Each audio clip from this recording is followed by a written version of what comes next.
Hey, my name is Marcy and welcome back to the channel. I really hope that you can hear me, and I also hope that this lighting is okay because I'm in a very unusual place.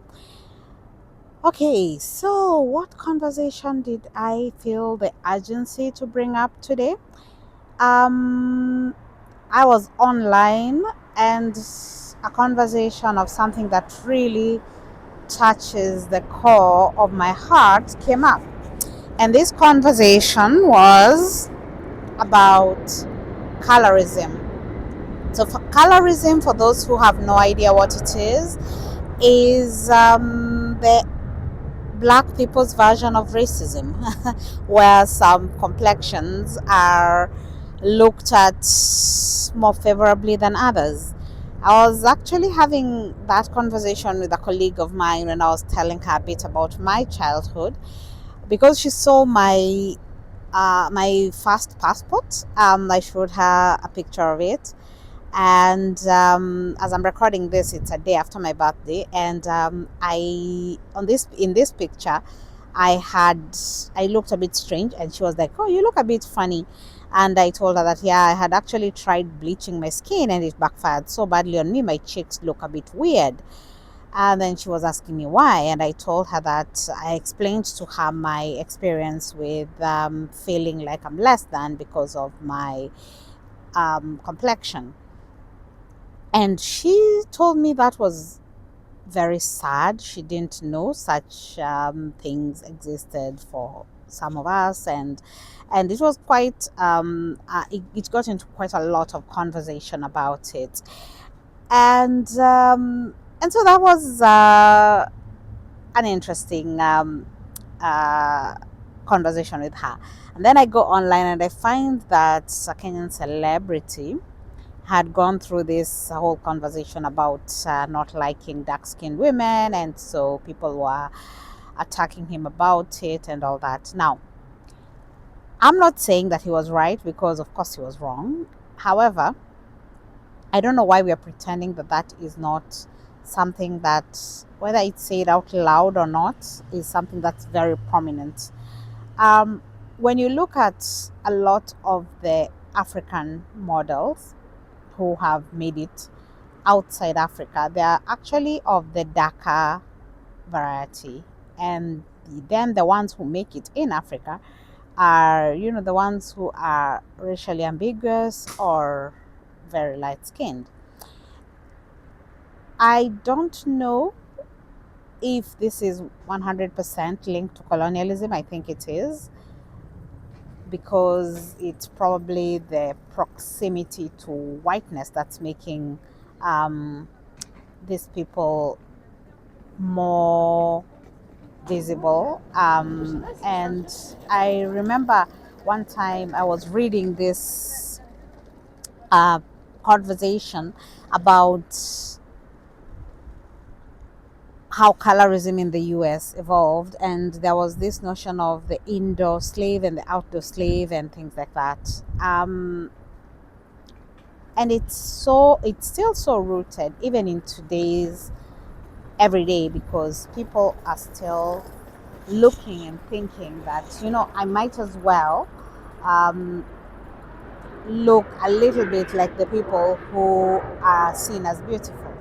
So I did grow up with really low self-esteem, and it wasn't just because of the color of my skin. The darkness of the color of my skin did play a huge part in it, but also there were quite a lot of other issues that I think I've discussed in this channel. If I haven't, at some point they will come up on social media and I will discuss it. But it's sad that even today this continues, and the reason why it's sad is because we're already dealing with so much. We're already dealing with people just not liking us for the sake of them not liking us, and yet we are still here looking down on each other based on a shade darker or lighter than you. We kind of end up looking a bit ridiculous when we do things like that, but well, here we are.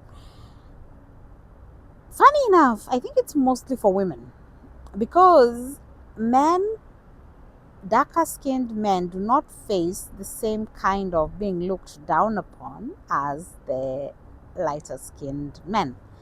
Um, and I I find that it's a bit, I mean, I don't know, maybe women just look for different things and men look for looks. But what I find interesting is a man will marry a woman fully well knowing that the only reason he has married this woman is because she is light skinned with a big ass and whatever it is, the superficial things that he has decided that are the reasons why he will marry this woman.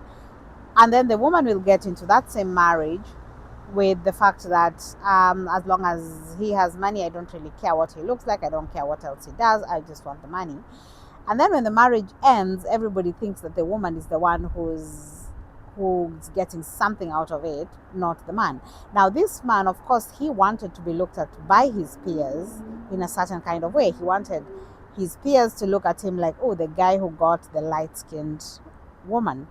And it opened doors for him because the way they say that if a guy is able to land a beautiful woman, then all of a sudden every woman wants him because they're all imagining he must have something for this woman to have been very interested in him.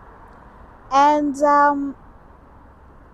I think that's the thing. Quite a few people forget that everybody got what they wanted from that relationship. Now, because the woman, what she wanted is financial freedom, it's easier to judge her, but not the man, for the fact that he wanted a younger woman, a better looking woman, a model figure, the woman that he is imagining. And I think that's with all the sports celebrities and all that.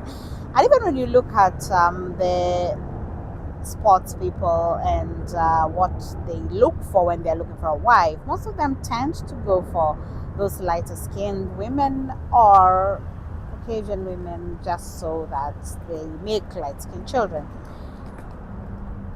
I don't even think this is something that is going to end anytime soon. I don't even imagine that it would. It's not something that I'm allowing myself to dream that it will end. But I don't know. I don't know. What do you people think? I mean, it would be nice to have this conversation. Do we really think that colorism is something that's going to end anytime soon? Do we think it's easier to conquer colorism or racism? I think it's so much easier to conquer racism than colorism. I really do. Because I don't know where it started, but I know that it's really something that's hard. I mean, the number of women who can tell you things that they were told growing up. They were told, "You're beautiful for for a dark-skinned woman." But then, even of course, the light-skinned people also suffer because they say that they suffer because they hear things like, "Oh, you should have." That people underestimate them based on the fact that they're light skinned, they're not expected to even have a brain. But, well, that's where we are right now. All right, people, this was hopefully a short one, but thought provoking one. Let's meet when I have a lot more stuff to talk about. Bye bye.